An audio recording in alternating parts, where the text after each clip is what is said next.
ప్రియ శ్రోతలారా, ఈ రోజున మనము మొదటి రాజులు 12 అధ్యాయం 21 వచనం నుండి పాఠం వినబోతున్నాము. రాజ్యం చీలిపోయింది. రెహబాము, యరొబాము ఇద్దరు రాజులయ్యారు. రెహబాము యెరూషలేముకు వచ్చిన తరువాత ఇశ్రాయేలు వారితో యుద్ధం చేసి రాజ్యము సొలొమోను కుమారుడైన తనకు మరల వచ్చునట్లు చేయడానికి రెహబాము యుద్ధ ప్రవీణులైన 1,80,000 మందిని పోగు చేశాడు. యూదావారందరిలో నుండి, బెన్యామీను గోత్రికులలో నుండి వీరిని సమకూర్చాడు. దేవుని వాక్కు దైవజనుడైన షమయాకు ప్రత్యక్షమై ఈలాగు పలికింది: యూదా రాజైన రెహబాముకు, యూదావారందరికీ, బెన్యామీనీయులందరికీ, శేషించిన వారందరికీ ఇదే యెహోవా వాక్కు. జరిగినది నా వలననే జరిగింది. మీరు ఇశ్రాయేలు వారైన మీ సహోదరులతో యుద్ధం చేయటానికి వెళ్ళవద్దు. అందరూ మీ మీ ఇండ్లకు తిరిగిపోండి. వారు యెహోవా మాటకు లోబడి యుద్ధానికి వెళ్లకుండా నిలిచిపోయారు. ప్రియ శ్రోతలారా, తప్పు జరిగింది. దానిని సరిచేయడం ఎంతో కష్టం. తన అవివేకానికి తగ్గ శిక్ష రెహబాము అనుభవిస్తున్నాడు. 1,80,000 మందిని పోగు చేశాడు. కాని ఏమి లాభం? దేవుడు యుద్ధం చేయవద్దు అంటున్నాడు. ఎందుకని? మీరు సహోదరులు కదా, వారి మీద మీరు యుద్ధం చేస్తారా? రెహబాము రాజా, వారు నీ బానిసలనుకున్నావా? వారు నీ సహోదరులు. వారి మీద నీవు ఎందుకంత కఠినం వహించావు?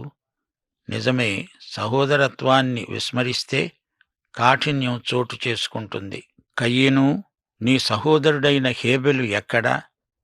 అతణ్ణి ఎందుకు చంపావు? అతడు నీ సహోదరుడని మరిచిపోయావు.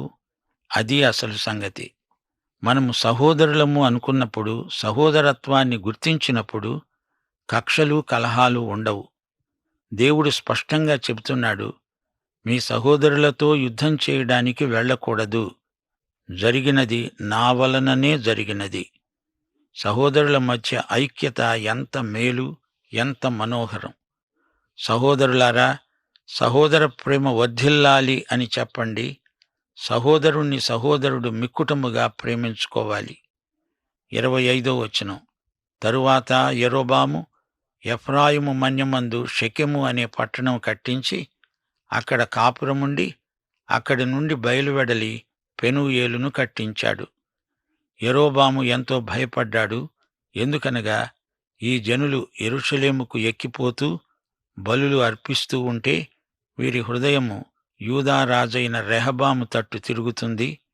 అప్పుడు వారు నన్ను చంపుతారు. వారు రెహబాము వద్దకు మరల చేరుతారు. రాజ్యం మరల దావీదు సంతతి వారిదవుతుంది అని యరొబాముకు బెదురు పుట్టింది. యరొబాము 2 బంగారు దూడలు చేయించాడు. జనులతో అన్నాడు, యెరూషలేముకు పోవడం మీకు బహు కష్టం. ఇశ్రాయేలు వారలారా, ఈజిప్టు దేశములో నుండి మిమ్మును రప్పించిన మీ దేవుడు ఇవే అని చెప్పి ఒకటి బేతేలు నందు, ఒకటి దాను నందు ఉంచాడు. దాను వరకు ఈ రెండింటిలో ఒక దానిని పూజించటం వలన రాజు చేసిన కార్యము పాపమునకు కారణమైంది. అతడు ఉన్నత స్థలాలను కట్టించి మందిరముగా ఏర్పరచి లేవీయులు కాని సాధారణమైన వారిలో కొందరిని యాజకులుగా నియమించాడు. యరొబాము యూదాదేశమందు జరిగే ఉత్సవము వంటి ఉత్సవాన్ని 8వ నెల 15వ రోజున జరుప నిర్ణయించి బలిపీఠం మీద బలులు అర్పిస్తూ వచ్చాడు. ఈ ప్రకారం బేతేలు నందు తాను చేయించిన దూడలకు బలులు అర్పిస్తున్నాడు. తాను చేయించిన ఉన్నతమైన స్థలానికి యాజకులను బేతేలులో ఉంచాడు. ఈ ప్రకారం తన యోచనను బట్టి చేస్తూ వచ్చాడు. ఇశ్రాయేలు వారికి ఒక ఉత్సవాన్ని నిర్ణయించి ధూపం వేయడానికి తానే బలిపీఠం ఎక్కాడు. ప్రియ శ్రోతలారా, వింటున్నారా? ఇది యరొబాము యోచన. ఇది మంచిది కాదు. ఇది లౌకికమైన జ్ఞానం. ప్రకృతి సంబంధి ఆధ్యాత్మిక విలువలకు గుడ్డివాడైపోతాడు. రాజకీయంగా ఇతడు వేసిన ఎత్తులు లోక ప్రమాణానికి సరిపోతాయి కాని వాటిలో ఆధ్యాత్మిక లక్షణాలు మచ్చుకు కూడా కానరావు. ఇతడు దేవుణ్ణి సంప్రదించడు. తాను దేనిని బలపరచాలనుకున్నాడో అది నాశనమైపోతుంది. ఇతడు ఉపాయాలు పన్ననక్కర్లేదు. దేవుడు అతనికి రాజ్యాధికారమిచ్చాడు. దేవుని వాగ్దానాన్ని యరొబాము నమ్మాలి. యరొబాములో ఇదే గొప్ప బలహీనత. దేవుని వాగ్దానాన్ని అతడు మరిచిపోయాడు. గత అనుభవాలను పూర్తిగా విస్మరించాడు. అవిశ్వాసం వల్ల కృతజ్ఞత లోపిస్తుంది. రోమాపత్రిక 1 అధ్యాయం 21 వచనం ఏమంటోంది? వారు దేవుణ్ణి ఎరిగి కూడా ఆయనను దేవునిగా మహిమపరచలేదు, కృతజ్ఞతాస్తుతులు చెల్లించలేదు గాని తమ వాదముల యందు వ్యర్థులైపోయారు. యరొబాము స్థితి అలాగే ఉంది. ఇతడు దేవుని ఆజ్ఞలను పాటించినట్లు కనిపించదు. తన సొంత రాజనీతిని ప్రయోగిస్తున్నాడు. కొత్త ఆరాధన స్థలాలను ఏర్పరుస్తున్నాడు. ఇది ప్రజలకు అనుకూలం అని నచ్చచెప్తున్నాడు. ప్రజాకర్షణ కోసమై విగ్రహాలను తయారు చేస్తున్నాడు.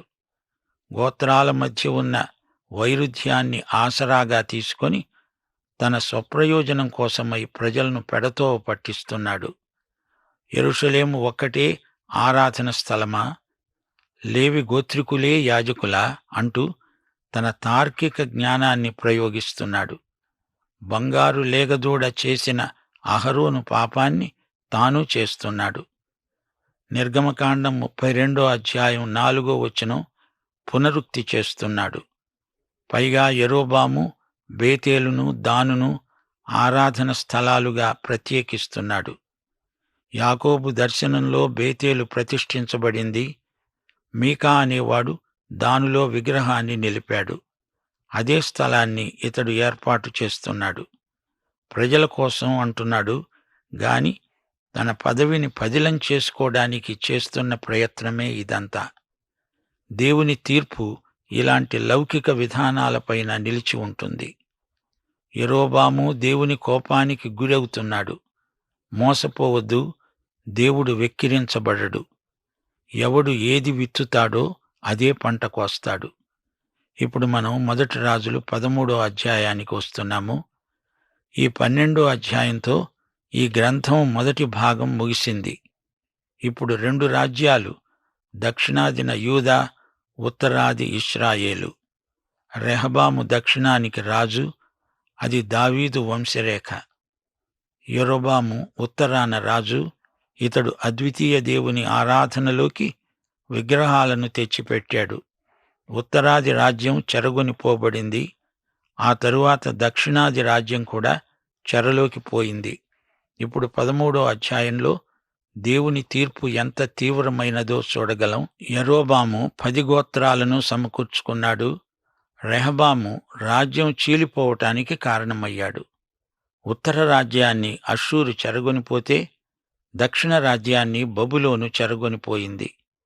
ఇశ్రాయేలు రాజులు, యూదావారి రాజులు సమానాంతరాలుగా ఈ రాజుల చరిత్రలు కొనసాగుతాయి. ఉత్తరాదిన రాజులు ఇంచుమించు అందరూ చెడ్డరాజులే. దక్షిణ రాజ్యాన్ని 8 మంది పరిపాలించారు. వారి పరిపాలనా కాలం 200 సంవత్సరాలు. మిగతా వారు కూడా చెడ్డవారే. అయితే ఒక్క మాట, వీరందరికీ దేవుడు అందుబాటులోనే ఉన్నాడు. అందరికీ దేవుని ప్రత్యక్షం ఉంది. సొలొమోను రాజ్యం ఎందుకు చీలికలైంది? దేవుడు సొలొమోనుకు జ్ఞానం ప్రసాదించాడు. అనగా రాజ్యాన్ని పరిపాలించడానికి కావలసిన జ్ఞానమిచ్చాడు. అయితే ఆ జ్ఞానం అతని వ్యక్తిగత జీవితానికి వినియోగపడలేదు. ఆధ్యాత్మిక జ్ఞానం పరిపాలనా జ్ఞానం కంటే ఎంతో గొప్పది. సొలొమోను భక్తికి, జీవమునకు కావలసిన జ్ఞానం అతనికి లేకపోయింది. చివరికి విగ్రహారాధనలో పడిపోయాడు. సొలొమోను జ్ఞానం సామెతల గ్రంథంలో కనపడుతుంది. అయితే ప్రసంగి గ్రంథంలో ఆధ్యాత్మికంగా తాను ఎంతో అజ్ఞానినని ఒప్పుకుంటున్నాడు. దినవృత్తాంతముల గ్రంథముల్లో కూడా దావీదు, సొలొమోను చరిత్రలున్నాయి. కాని రాజుల గ్రంథంలోని చరిత్ర మానవ దృక్పథంలో రాయబడింది. దినవృత్తాంతాల గ్రంథంలో దేవుని దృక్పథంలో రాయబడింది. దేవుడు దావీదును క్షమించాడు, అతని పాపాలను కడిగివేశాడు. అందుకే దినవృత్తాంతాల గ్రంథంలో దావీదు చేసిన పాపాలు చెప్పబడలేదు. రాజుల గ్రంథంలోని చరిత్రలు మనుష్యులు చదువుకోవలసినవి. దేవుడు సొలొమోనును క్షమించాడు. అందుచేత అతని పాపాలు దినవృత్తాంతాల గ్రంథంలో పేర్కొనబడలేదు. రాజుల గ్రంథంలో సొలొమోను బహుభార్యాలోలుడు. ఇలాంటిది దేవుడు ఎన్నడూ ఆమోదించడు. అవినీతి, మతాసక్తి ఈ రెండూ సహజీవనం చేస్తాయి.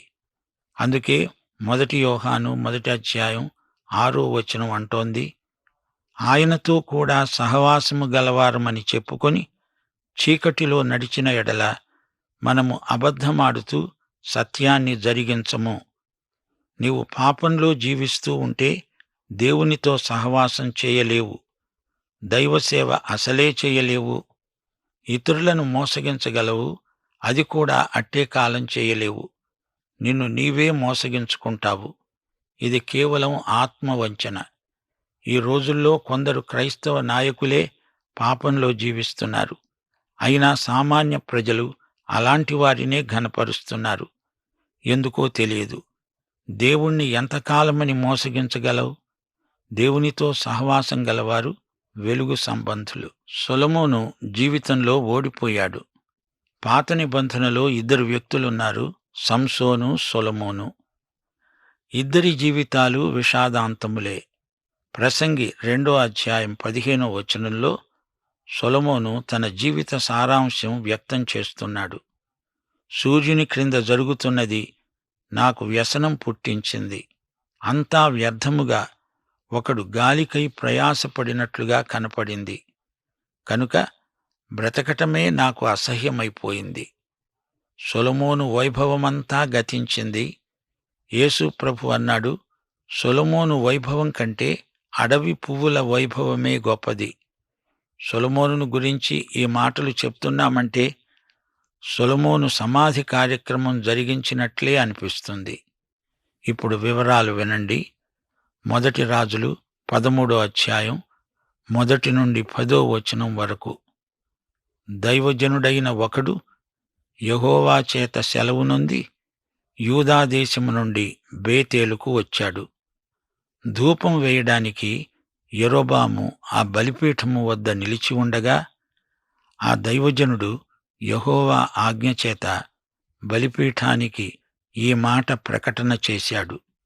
బలిపీఠమా, బలిపీఠమా, యెహోవా సెలవిచ్చున్నది ఏమనగా, దావీదు సంతతిలో యోషియా అనే ఒక శిశువు పుడతాడు. నీ మీద ధూపం వేసిన ఉన్నత స్థలము యొక్క యాజకులను అతడు నీ మీద అర్పిస్తాడు. అతడు మనుష్య శల్యములను నీ మీద దహనం చేస్తాడు. ఈ బలిపీఠం బద్దలైపోయి దాని మీద ఉన్న బుగ్గి ఒలికిపోవటమే యెహోవా ఇచ్చే సూచన. ఆ ప్రవక్త ఆ రోజున ఈ సూచన ప్రకటించాడు. ఇది విని యరొబాము బలిపీఠము నుండి తన చెయ్యి చాపి వాణ్ణి పట్టుకో అని చెప్పగా అతని చెయ్యి ఎండిపోయింది. చెయ్యి వెనక్కు తీసుకోటానికి కూడా శక్తి లేకపోయింది. వెంటనే బలిపీఠం బద్దలైంది. బుగ్గి దానిమీద నుండి ఒలికిపోయింది. యరొబాము దైవజనుణ్ణి బతిమాలుకున్నాడు. నా చెయ్యి మునుపటి వలె బాగుపడునట్లు యెహోవాను వేడుకో అని అడిగాడు. దైవజనుడు ప్రార్థించగా రాజు చెయ్యి బాగయింది. రాజు అన్నాడు, నా ఇంటికి వచ్చి అలసట తీర్చుకో, నీకు బహుమతి ఇస్తాను. దైవజనుడన్నాడు, నీ ఇంటిలో సగం నీవు నాకిచ్చినా నీతో కూడా నేను లోపలికి రాను. ఈ స్థలమందు నేను అన్నపానములు పుచ్చుకొనను. యెహోవా వాక్కు నాకు అలా చెప్పింది. నేను వచ్చిన మార్గాన తిరిగిపోవద్దు అన్నది. వెంటనే అతడు మరొక మార్గాన తిరిగి వెళ్ళాడు. గమనించాలి, దైవజనుడు ఈ కృత్రిమ బలిపీఠాన్ని గద్దించాడు. ఆ తరువాత 1 శతాబ్దానికి హోషేయ రాజు ఈ బలిపీఠాలను బద్దలు కొట్టేస్తాడు. ప్రవచనం నెరవేరక తప్పదు. బంగారు లేగదూడకు యరొబాము బలిస్తాడా? దైవజనుణ్ణి ప్రతిఘటించిన చెయ్యి ఆ పళాన ఎండిపోయింది. అతని చెయ్యి పడిపోయింది. దైవజనుడు ప్రార్థిస్తే చెయ్యి బాగైంది. ఈ రాజు ఇచ్చే బహుమానాలు తనకేమీ అక్కర్లేదని నిరాకరించాడు ప్రవక్త. దైవజనుడు పాపంతో ఎన్నటికీ రాజీపడడు, విగ్రహారాధనను ఏమాత్రమూ సహించడు. దండిగుండె గలవారే పాపాన్ని ఎదిరించి నిలువగలరు. పైకి భక్తిని నటించి దాని శక్తిని ఆశ్రయించని కపట భక్తులు అనేకులు. సరే, యెరోబాము స్వస్థత పొందాడుగాని అతని మనస్సు మారలేదు. 11-19 వరకు. బేతేలులో ఒక ముసలి ప్రవక్త ఉన్నాడు. అతని కుమారుల్లో ఒకడు వచ్చి యెరోబాముకు జరిగిందంతా తన తండ్రికి చెప్పాడు. ఆ దైవజనుడు ఏ మార్గాన వెళ్ళింది చెప్పాడు. ముసలి ప్రవక్త గాడిదకు గంత కట్టించుకొని గాడిదనెక్కి దైవజనుణ్ణి వెతుకుతూ వెళ్ళాడు. అతడు ఒక మస్తకి వృక్షం కింద కూర్చుండి కనిపించాడు. యూదాదేశం నుండి వచ్చిన దైవజనుడవు నీవేనా అని అడిగితే, అవును నేనే అన్నాడు. నా ఇంటికి వచ్చి భోంచెయ్యి అని అడిగితే, అతడు ససేమిరా నేను రాను అన్నాడు. యెహోవా వాక్కుకు భిన్నంగా నేను ఏమీ చెయ్యను అన్నాడు. ముసలి ప్రవక్త అబద్ధం చెప్పాడు. అన్నాడు, దేవుని దూత నాకు కనపడి నిన్ను తెమ్మని ఆతిథ్యమివ్వవలసిందని చెప్పాడు. సరే, ఇతడు వెళ్ళి వృద్ధ ప్రవక్త ఇంటి ఆతిథ్యం స్వీకరించాడు. గమనించండి, సైతాను వృద్ధ ఘటసర్పం. అది అటుగాకపోతే ఇటు కదులుతుంది. దైవజనుడు యెరోబాము మోసానికి లోబడలేదు. ముసలి ప్రవక్త తంత్రానికి లొంగిపోయాడు. ఏదెను తోటలో సర్పం యుక్తికి ఆదాము హవ్వలు లొంగలేదా? వృద్ధ ప్రవక్త అబద్ధమాడాడు. సైతాను అబద్ధికుడు, అబద్ధాలకు జనకుడు. సైతాను వెలుగుదూత వేషంలో వస్తాడు. ఇక్కడ ముసలి ప్రవక్త ఒకడు తారసిల్లాడు. ప్రభువు నేర్పిన మాదిరి ప్రార్థన, మమ్మను శోధనలోకి తేక దుష్టుడి నుండి మమ్మలను తప్పించు తండ్రి. ముసలి ప్రవక్త మాటలు దైవజనుడు నమ్మి మోసపోయాడు. 20-25 వరకు. వారు భోంచేస్తూ ఉండగా ఆ ముసలి ప్రవక్తకు యెహోవా వాక్కు ప్రత్యక్షమైంది. అతడు దైవజనుణ్ణి పిలిచి అన్నాడు, నీవు యెహోవా ఆజ్ఞను ధిక్కరించావు. ఆయన తినవద్దన్న చోట తిన్నావు. చూడు, నీ కళేబరం నీ పితరుల సమాధిలోనికి రాదు. అంతట వృద్ధుడు దైవజనుని గాడిదకు గంత కట్టాడు. అతడు వెళ్ళుతూ ఉండగా ఒక సింహము ఎదురుపడి అతణ్ణి చంపింది. అతని శవం దగ్గరే గాడిద నిలిచి ఉంది. సింహం కూడా శవం దగ్గరే నిలవబడి ఉంది. ఈ సంగతి కొందరు వచ్చి పట్టణంలో వెల్లడి చేశారు. చూచారా, అతడు దైవజనుడే, కాని శోధనకు లొంగి అపాయానికి గురి అయ్యాడు. దేవుడు తన సేవకుల పాపం క్షమిస్తాడు గాని పాపాన్ని మాత్రం శిక్షించకుండా విడువడు. దావీదు పాపాన్ని దేవుడు క్షమించాడు గాని అతని కొడుకు పసివాడు చనిపోయాడు. క్రీస్తు రక్తం మన పాపాలకు శాంతికరం. ఆయన రక్తం ప్రతి పాపము నుండి మనల్ని కడుగుతుంది. అయితే ఆ పాపం వల్ల కలిగే తక్షణ ఫలితాలు అనుభవించక తప్పదు. పాపం వల్ల కలిగే అవమానం, సిగ్గు, బాధ అనుభవించక తప్పదు. 26-33 వరకు. ముసలి ప్రవక్త అన్నాడు, యెహోవా మాట వెనక తిరగబడిన దైవజనుడు, ఇడుగో యెహోవా అతణ్ణి సింహానికి అప్పగించాడు. అప్పుడు వృద్ధ ప్రవక్త వెళ్ళి ఆ దైవజనుని శవమునెత్తి తన గాడిద మీద వేసుకొని తిరిగి వచ్చాడు. అతడు అంగలార్చాడు. దైవజనుని శవాన్ని తీసుకువెళ్లి సమాధి చేశాడు.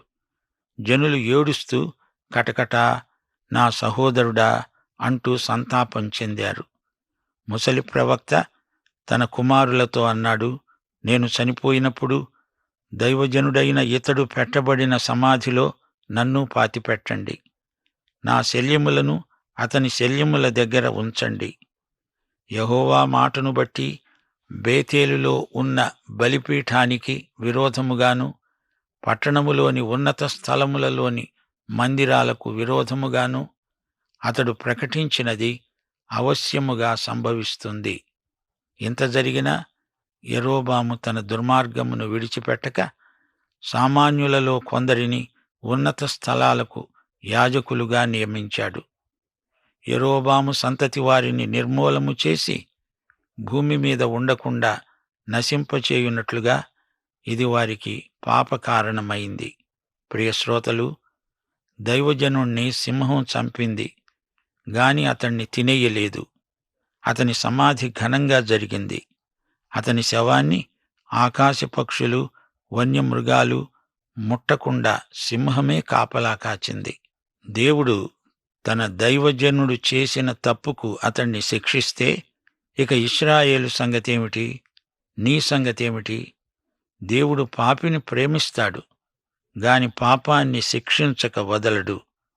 పాఠం సమాప్తం. ప్రభు అయిన యేసుక్రీస్తు వారి కృప, తండ్రి అయిన దేవుని ప్రేమ, పరిశుద్ధాత్మ యొక్క అన్యోన్య సహవాసము మనకందరికీ సదాకాలము తోడై ఉండునుగాక. ఆమేన్.